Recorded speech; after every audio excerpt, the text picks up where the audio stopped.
Hey, what's up, everybody? Welcome back to the NRW. I'm your host, Rob Medina, and I thank you all very much for joining me here today because today I'm going to be reviewing the movie Sinners and Saints.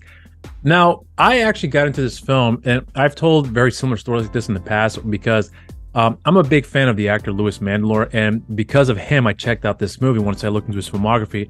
In fact, it's a very common theme for a lot of reviews that I've done here on the channel. But this is a film that's also co-written and directed by Will Kaufman, who I'm a massive fan of here. Will Kaufman, in my opinion, is one of the best directors out there right now in the industry because he's directed some of my favorite films I've come across in the last couple of years, The Brave being one of them, Daylight's End, which is a film that I fucking adore, and this being one of my favorites that he's done as well too. Now, Will also has a new film coming out next week on July 14th on VOD in select cities as well too, if I recall correctly, which is a film called The Channel, which I'll be doing a review for that film. That'll be dropping next week here on the NRW, and I also had the opportunity to talk with Will here on the channel, not for my show You're So Cool with Rob Medina. This is strictly just a NRW interview, but there was a great conversation we did have with the time that we had with each other to get into the details of the making of the film, among other things as well too, that I found rather interesting that I came across with this movie that I'm hoping you all will enjoy, and we'll also hopefully encourage you guys to check out the film The Channel, which again will be dropping next week. So in anticipation for The Channel coming out next week, I definitely wanted to talk about this film Sinners and Saints because I've seen this movie for the first time well over 2 years ago at this point. And I remember the first time that I saw the film, I'll never forget the first thing that crossed my mind after I saw the movie, that I was heavily impressed with the fact that clearly this is a very low budgeted film, but it never felt like it, if that makes any sense.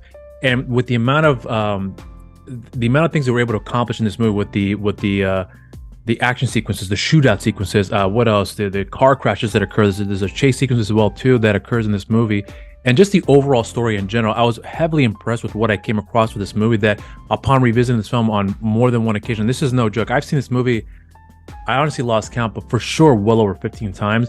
And each and every single time I go back to watch the film, I've grown to love the film more and more and more.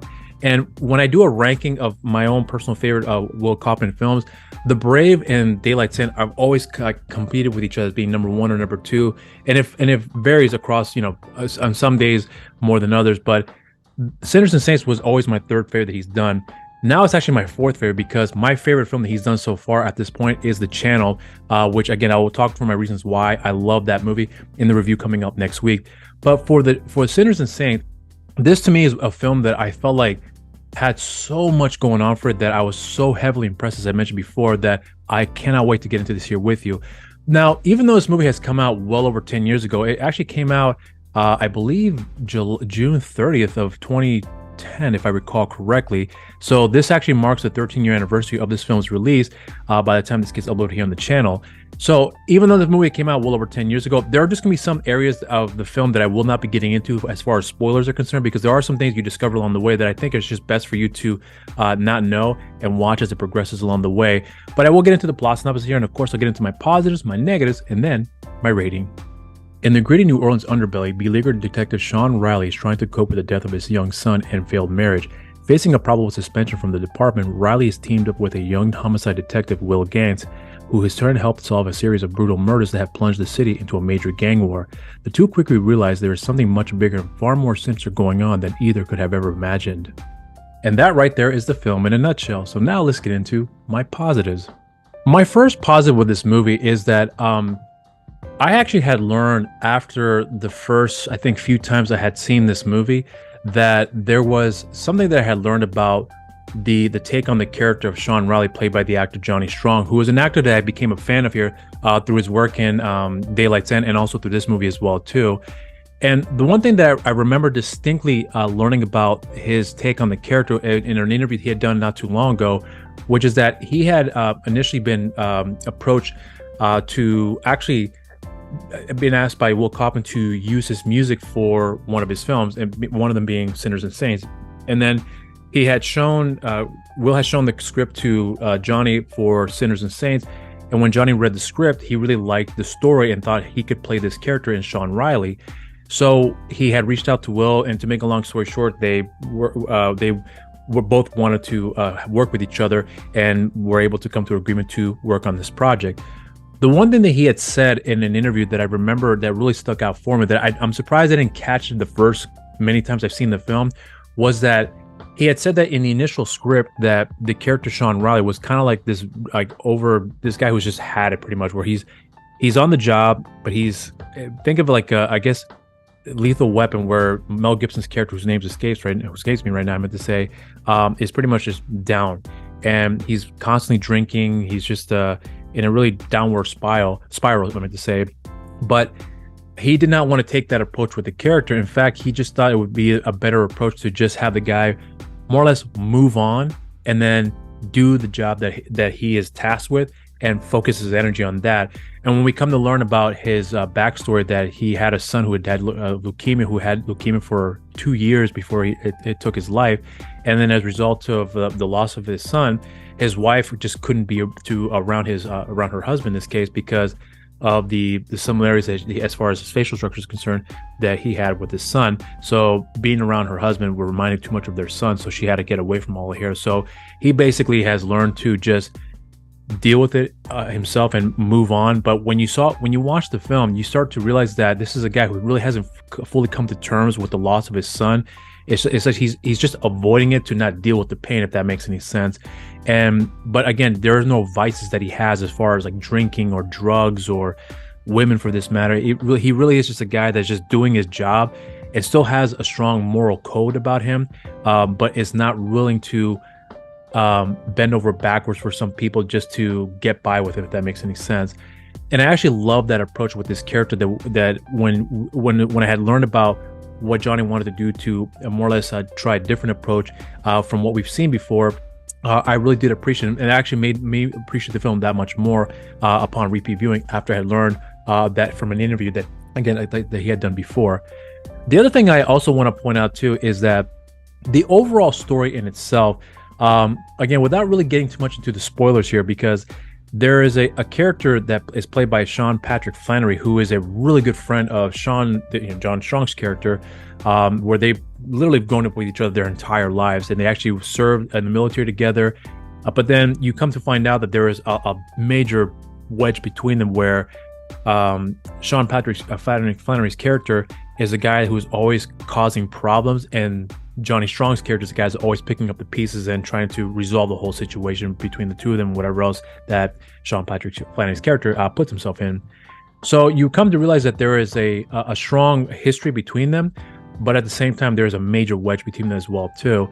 And then when we get to see Sean Patrick Flannery's character come back to reconnect with his good friend, you come to realize there's a lot more to his story that is a major part of the overall plot in this film, which, as we start to learn along the way, what the real issue is, and when we come to find out that the villain played by Costas Mandylor, he's the guy that is more or less a part of this whole major ordeal that, if whatever gets revealed, can bring this whole empire down. So it's an interesting approach where we're seeing things on a more or less smaller scale, considering that the film is not a very large budgeted film.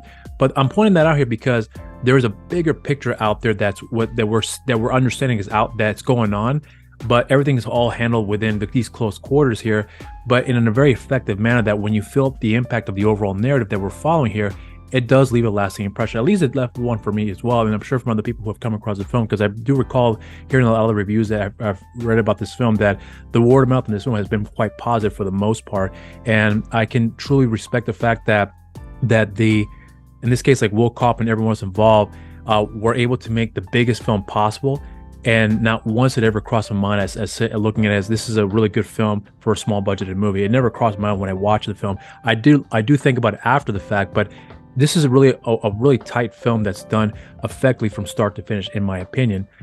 One other thing I also want to point out here too are the characters that we follow in this film. Again, we have Johnny Strong's character, we have Sean Patrick Flannery's character, we have the character Will Gantz, who's the homicide detective, and the various other people on the way too. We have Costas Mandylor, who is the main villain in this movie. We also have Boss Rutan, who is a former MMA fighter, who has a part in this film as well too, who more or less serves as like the second command in the as far as the villains are concerned. And of course, Louis Mandylor's in the film as well too, as I mentioned before, where he pretty much plays like this really dark, I guess you could say like hitman who's on point. He's a guy that can look for people and do whatever it takes to get the information that they require from the person in the worst possible way. And the one thing about I could say with when it comes to Will's movies is that when it comes to the villains, you really get to see how bad these guys really are. Like, they're really just down and dirty people. There's quite a few scenes where you find out that when they're trying to gather information from somebody, actually you see it in the film more than once, where they are literally burning a person alive and then putting a fire extinguisher on them to get the fire off of them, and then relighting them up again to burn them up. So just more or less to send the message and gather the information they required. And it's a really brutal thing to see how they put that together in this movie. And you really are starting to feel that these guys are not to be messed with, and that they're willing to go at all lengths to get whatever they want, and they don't care who's in their way to do so.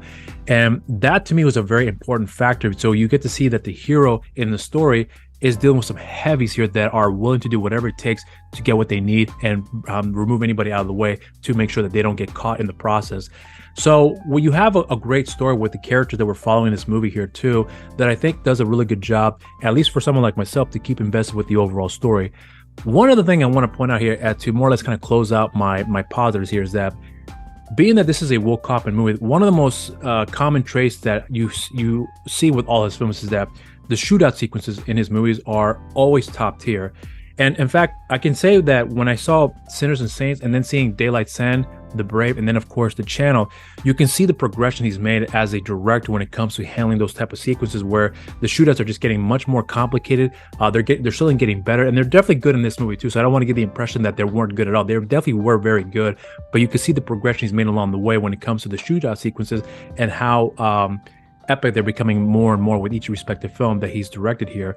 So with this particular film, for sure, it definitely does showcase why I think he's one of the absolute best to do so here, considering that it is a small scale film, but you know that the consequences are very real and that the impact these shootout sequences do have some consequences here. And there's even a chase sequence as well too, where a car gets flipped over as well and explosions occur. So this is a film that they're taking a lot of risk here, and it pays off in the overall final cut of this movie. So as far as the action sequences are concerned, I do have to say that it is one of the reasons why I think Will Kaufman and everyone else involved as far as his crew are concerned have made a top tier movie that really does showcase that despite the limitations that may come with the budget they have and the limited time they may have, there is no excuse to make shitty films, because when you watch a movie of this sort, you have no reason to come up with excuses why it can't work out to the best of your ability. And you can see that in this movie, they've done an absolute top tier job, in my opinion, when it comes to that here. So for me, that's going to be in my I meant to say my positives. So now let's get into my negatives. My only real negative with the film, quite frankly, it really has to do with the, I think, one of the things that I always had a problem with the film, and I'm not going to say it's a problem with Johnny Strong as far as his performance is concerned. That's not what I'm trying to imply. And you'll understand what I mean when I get this in a bit. It's really more about the backstory of the character, because the one thing about the character that I did appreciate is that we're not seeing the same tropes we've seen before. We're seeing somebody who's just learning to avoid the pain by doing something else to numb it. And then when he has to deal with it, he's not able to come to terms and actually go full steam ahead and dealing with the problem. For some reason, I always felt like that was something that I wanted to see a lot more of here, because it was nice to see the character just kind of go from beat to beat to beat. But then you're seeing that this guy is very much a very strong-headed person. But when there are moments where he's very vulnerable, those vulnerabilities don't come out as well as the strength of the character that we see. And I always feel like that's something that could have come out a little bit better, because as impactful as the ending was, and it really is a nice, beautiful ending, I never had that emotional impact that I felt like it could have had if we had something to really go off when we saw the vulnerability with the character. Because there's actually a moment in the movie where Boss Rutan and all the other lackeys in the film, they have Johnny Strong's character pretty much captive at his home, and they are taunting him and talking about his dead son, and pretty much like just trying to break the man here. But you can clearly see that this guy is not going to break. In fact, he has obviously developed the endurance, the callous, if you will, to learn how to overcome that. But then when you are realizing that when he comes to terms with the loss of his son, it's kind of a weird dichotomy where it's like the strength was always there, but the emotional impact didn't really hit for me all the way through. I still love the ending. I'm not saying that I didn't love it at all. It's a great ending, but it's just that something about that was missing for me that I felt like could have been worked on a little bit more for me to get that emotional impact that I felt like it could have had by the end of the film. But again, that's not to take away from the performance that Johnny had offered in this movie. I think he did a really good job. But again, that was like my only real major issue. Everything else, as far as the story is concerned, I mean, there are some minor gripes, but nothing that really took me out of the film at all. It's just more preferences than anything else. But again, the work that everyone had put into this movie does speak for itself, because I think they've really done a good job in making a fun, enjoyable film with a lot of heart, a lot of fucking heart, I should say, that you have a strong set of characters with a great story to follow through with here, so that when you go from follow the story from the very beginning all the way to the very end, it makes a lot of sense. But at the same time, I will also point out too, before I forget this here, is that there are just some other elements of the story as well too, especially when it came to the possible suspension that Johnny Strong's character has to go through. It's mentioned throughout the story here and there, but it's almost like mentioned and then like that it's forgotten here. So I always felt like, if you're introducing that, let there be a possible consequences that will carry from as a result of like the actions that he had taken beforehand that led to the potential suspension he's going to be facing here, among other things as well too. But it was always brought in and then kind of just forgotten in a lot of ways. So I always felt like that was one aspect of the film that needed to be delved into a little bit better, in my opinion. But outside of that, that's really the only negatives I have for this film. So for now, that's into my negatives. Now let's get into my rating. Now, I love this movie. This is a really strong film that William Kaufman has made. And to me, it's his fourth best movie. The next film after that, it's either going to be between Daylight Sin or The Brave. Sometimes it just switches. And some days, Daylight Sin is my absolute favorite. And then The Brave just becomes my absolute favorite. Because there's a lot of things that I did that I come across with those two respective films that always makes me have to make a decision like which one is the better of the two. And they're both equally great for different reasons here. But I just love those films so much. But again, coming across the channel recently, no doubt in my mind is that his best film. But for sure, Sinners and Saints is my fourth favorite Will Kaufman movie here. So I always say that if you really want to see the progression of what Will Kaufman has been able to do with what he's been able to work with here, you got to watch those respective movies, Sinners and Saints, Daylight Sin, The Brave, and then next The Channel, because you're really going to see what he can truly do when it comes to him having a lot of influence over those respective films, because you get to see a lot of his own personal traits in those movies too, especially when it comes to The Channel, where he's done his absolute best in my opinion. So for me, when it comes to Sinners and Saints, I give this movie a solid cheers. And those are my thoughts on the film. Now, if you have seen this movie, let me know what you guys think in the comment section down below. And I'll also be sure to have a link for you to check out the film, which is available for free on Tubi, along with Daylight Sin, The Brave, because I love all three of those films. And just for kicks, I'm gonna have all three of those films in the link down below for you to check out. And I really do believe it's worth your time to check out those films, because I think each one of those films do something really great when it comes to the stories that we're following here, the characters we're following, and just the overall action entertainment value. It's all there under the direction of Will Kaufman, who I think is one of the best directors out there in the industry right now. And also be on the lookout for my review for The Channel that will be dropping next week here on the NRW, along with my interview with Will Kaufman in promotion for The Channel, which I can't wait for you all to check out, because it's a really fun conversation we had. It was a short one here, but it was definitely a fun one here. So I hope you guys do check it out and enjoy it. And I hope this will also encourage you to check out The Channel that will be coming out next week on VOD in select theaters on July 14th, which I highly recommend you all check out, because it is going to be worth your time. And like I said before, I think it's Will Kaufman's best film he's ever done so far up to this point. But if you haven't done so already, make sure you also subscribe to the channel, share, like the videos here as well too, hit the notification while you're down there as well. And also make sure you follow NRW on social media, on Instagram, New Release Wednesdays, on Facebook, Nerds Rule the World, and on Twitter at the NRW. You can follow me on my social media accounts on Instagram, You're So Cool with Rob Medina, on Twitter, You're So Cool WRM, and also on Facebook, simply just Rob Medina. And until next time, everybody, I hope you guys have a wonderful day. Stay safe out there, and cheers.